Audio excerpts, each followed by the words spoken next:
From stuffed animals to Legos to hair bows and sports socks, your child's bedroom holds a lot more than just a bed. Our first guest is here to help us clear the clutter and get our kids' rooms back in order. We welcome back professional organizer MaryJo Monroe. Great to see you. Yeah, thanks for having me come back. I just spent several hours decluttering my son's room yesterday, so some of these things are things I need to add to our repertoire. There's so much stuff in there. Yeah, kids' rooms are hard, and especially with things like schoolwork and artwork. I mean, they're coming home with that stuff daily. They're like daily adding to their room. And it's also special to them. Yeah, it's also special. Yeah, it's really hard. You have some great strategies to hold on to the special things and just keep them in better order. So let's talk about schoolwork and artwork, that stuff that comes home in the backpack every single day. Here are some of your tips on the screen right now. Can you walk us through some strategies here? Yeah, so with your kids' schoolwork and artwork, you can kind of deal with it one of two ways. You can either deal with it every single day when it comes home, you know, recycle the worksheets and the coloring pages,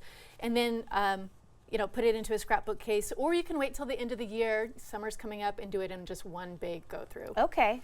Kind of have a standing pile somewhere where you're collecting everything and then decide what makes the cut. Either way works. And then for the things that you want to keep, we're big fans of using these scrapbook containers. That's so cool. Yeah, they're 12 by 12, but they're also about 3 inches deep. So when you have like those, you know, 3D little art craft supplies, or like we were just joking about the paper towel art that they come home with. All shapes and sizes, and not 8.5 by 11, right? No, you gotta get a bigger one than that. Yeah, I mean, a lot of kids are coming home with things that are like almost like a notebook size, and so it's nice to have the bigger container. And then what we also do is have one of these per child per year. Okay. So then we'll put a label on the side. I've made a couple here like this. And then that way you can just stack them up on the shelves when they're done with them. That's so easy. All right, we've got stuffed animals next. Another very beloved and cherished item. I know my daughter has about 1,000 in her room right now. I think that's got to be about the average amount.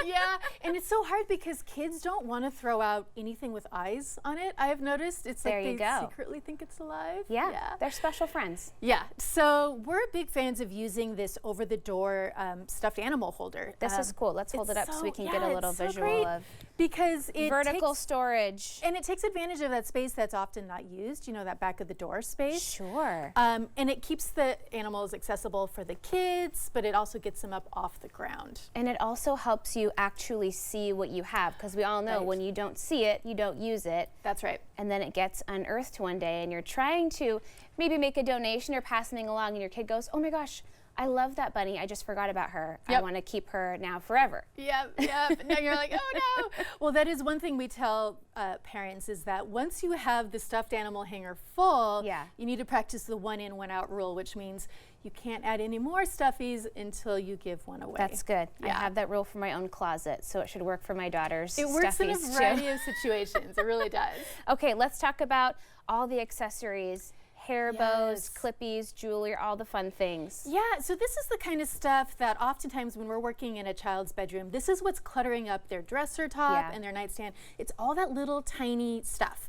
So what we like to do is use these acrylic organizers with all the different little shelves and the drawers, and then that way your child can separate out each item. You know, you have a drawer for the scrunchies, a drawer for the nail files, all that kind of thing, and it makes it easy for them to find things and put things away. Gives them a nice little job too to organize things how they want. They can kind of take control, and something like this has actually a really small footprint, but you've got so many compartments to use. Oh yeah, absolutely. And in fact, this particular one from Amazon comes with a whole other layer below that I didn't even bring. Nice. So it can get really tall and it holds a ton of stuff. Okay, let's talk about treasures, all the random little bits and bobs. There's a new kind of trend called the treasure box, which is a great catch-all for so many things. Yes, so the treasures are like when your kid comes home and it's like he's grabbed some rocks that he found, or that stick that looks like a dog's head, and to us that looks like trash, but to them it's treasures. They don't want to get rid of it. Yes. So what we do is use the treasure box idea, and the idea here is that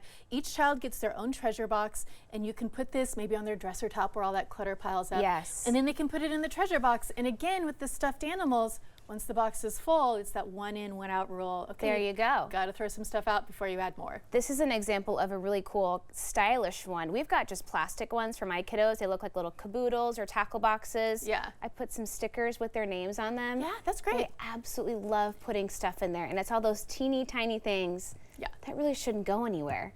I know, and I think the idea of the treasure box actually looking like a treasure box kind of helps sell the idea to the kids. Super fun. Okay, another thing that can take up a lot of space, all these art supplies. Yes, so the art supplies that end up all over their room, we're big fans of using these art caddies. And basically a caddy is any sort of little container with a handle on it, because that way you can bring the caddy out to the table where they're working on it.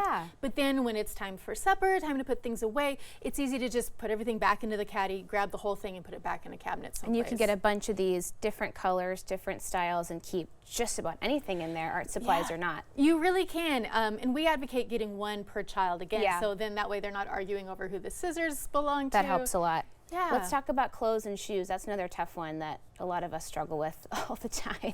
Yeah, for kids' clothes and shoes, I think it's one of those things where you just have to do kind of that annual pare down of their stuff, you know, be checking the sizes.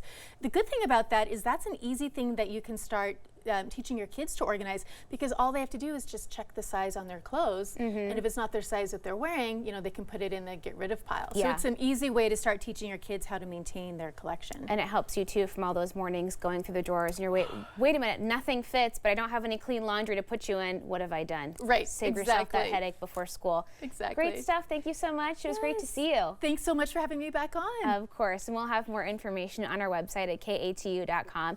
We'll be right back with more Afternoon Live right after this.